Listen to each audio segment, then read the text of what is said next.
So after a couple of days, and it is now October, the month of this DLC, I have finally put my full team together for the story of the Crown Tundra. Let's do it.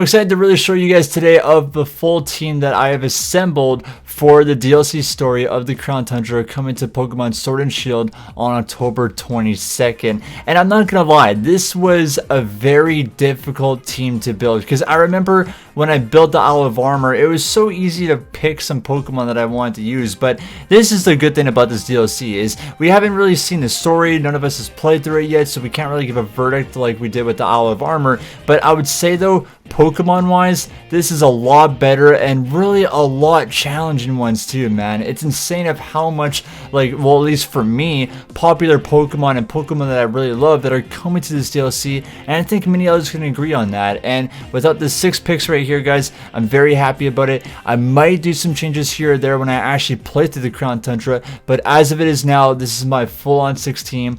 So let's begin. The first member I want to talk to you guys about within this DLC is Deku, aka my Cinderace. This Cinderace, this Scorbunny, whatever you guys could say, has been with me since the very first beginning of my Galar journey. I've picked through Scorbunny. I remember having that debate if I should pick Scorbunny or Sobble. I flipped the coin.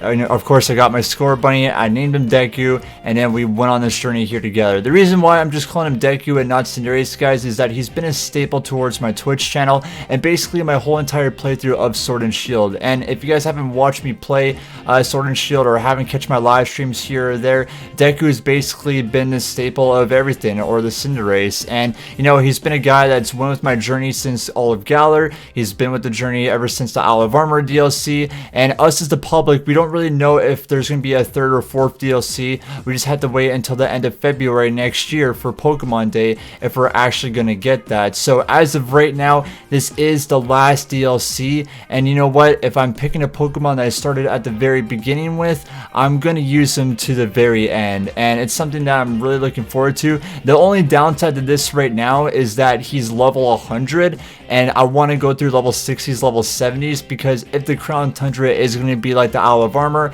and let's be honest right here, we were promised level scaling. Everyone was really excited for that feature to be happening, but they never did it. So my guess for the Crown Tundra is we're still going to be Pokemon with the NPCs towards 60, 70 level around there. So he's going to be a backup as it is. So technically I'm only picking 5 Pokemon, but still Deku is on the team right here. I'm very excited for him. And the reason why I named him that as well is because Denki Yamashita, if I'm saying his name correctly, he actually voice actors Midoriya from My Hero Academia, and he actually voice actors Go in the new Pokemon anime. So I'm pretty sure you guys could see why I named him that. I'm pretty sure multiple, or maybe you guys named him that as well. But either way, Cinderace, aka Deku, is going to be my first Pokemon that I'm going to be using for this DLC. Now the next one here, guys, is something that's brand new to the Pokemon franchise, and something that I'm pretty sure many of you are going to add to your team, or maybe some other one, is a Galarian bird. And for me, guys, I'm choosing Moltres, and this is already kind of a bad pick because I have 2 fire type Pokemon right off the bat, but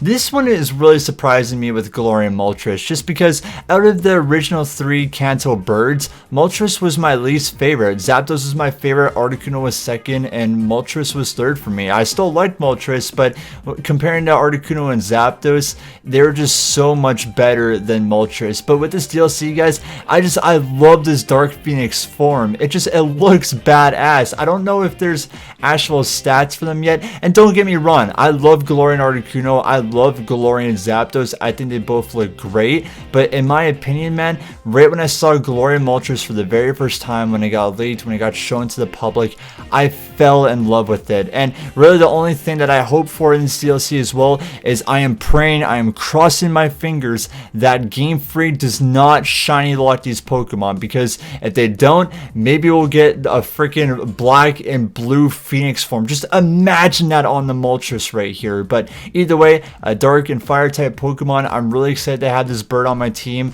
and it's something that I'm really going to look forward to, and hopefully the story of going to catch it or finding it could be a fun trip as well. Number 3, guys, that I want to pick on this list is something that I am really glad it's in this DLC, and it is my favorite pseudo legendary in Pokemon history. And when it comes to this DLC, guys, there are a lot of fan favorite pseudo legends that are coming back to this game and finally getting the spotlight that they deserve. And for me, guys, that's Salamence. Salamence, guys, is just, I love him, man. Every time I played Emerald, when I played Oras, whatever it may be, I always had Salamence on my team. He is such a badass Pokemon. I love his design. Its shiny is alright. It's not terrible, but if I did have the shiny, of course, I would use it. Of course, he has Intimidate. His attack stat is great. Speed, attack power. It's an incredible mon, and I love it so much. And I know that compared to like Garchomp or Dragonite, I might get some hate, and it's like, why aren't you using those? But I love Salamence. He's been with me. It's just a great Pokemon. He's just my favorite pseudo legend, and I know that he's going to kick tremendous ass within the Crown Tundra right here.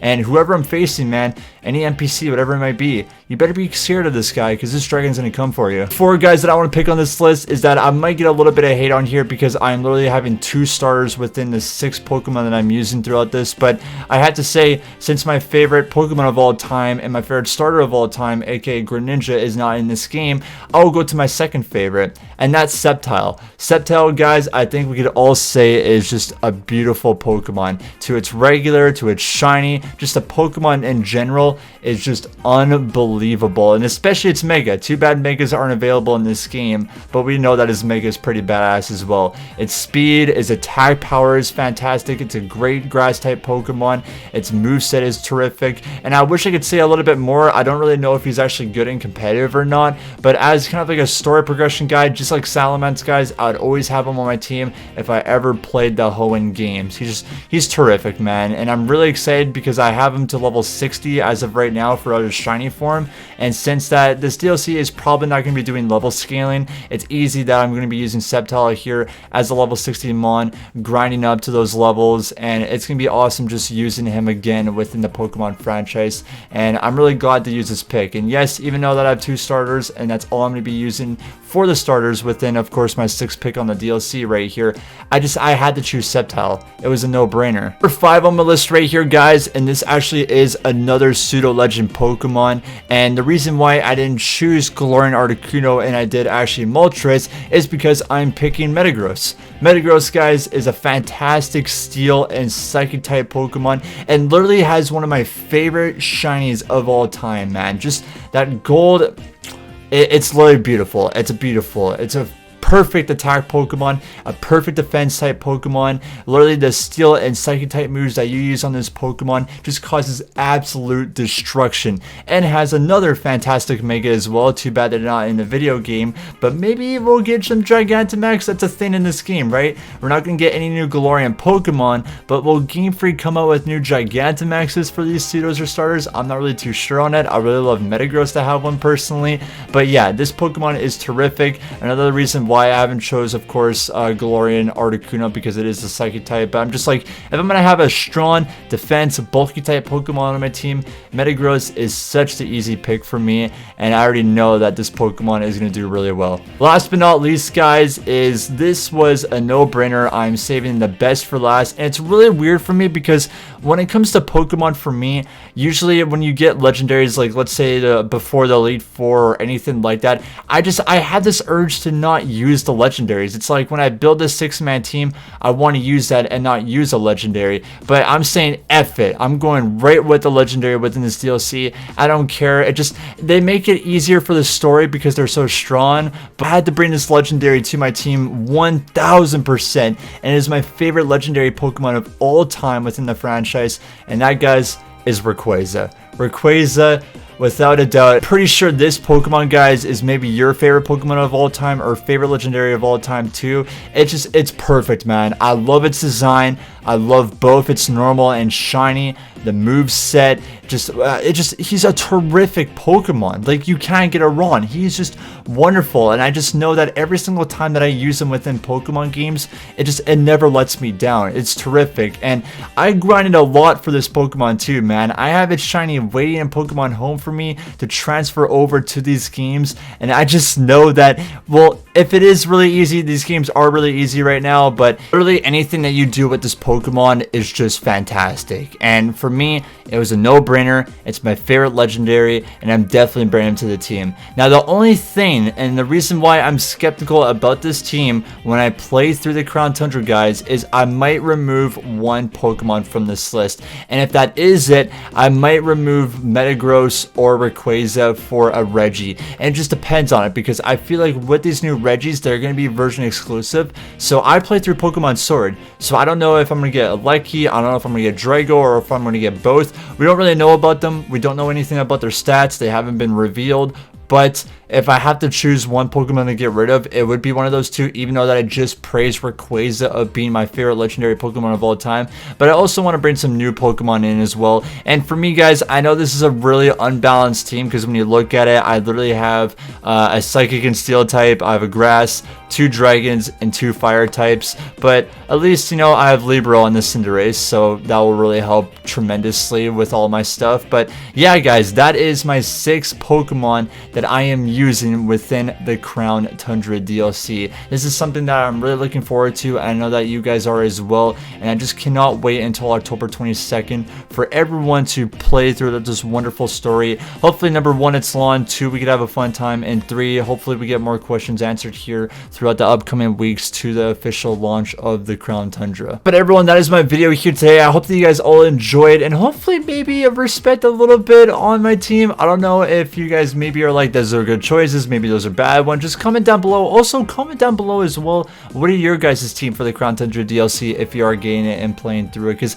I love the curiosity. Maybe I might change it a little bit, but as of right now, this is my full 6-man team for this Crown Tundra DLC, and something that I'm really looking forward to. But I just want to say thank you guys. If you haven't, well, make sure to hit that subscribe button as well. You get notified every time I go live here for a brand new video. But either way, guys, thank you so much for checking this video out, and much love to each and every one of you, and just hope you guys all have a wonderful day. But much love, guys. Peace out, and have a good one.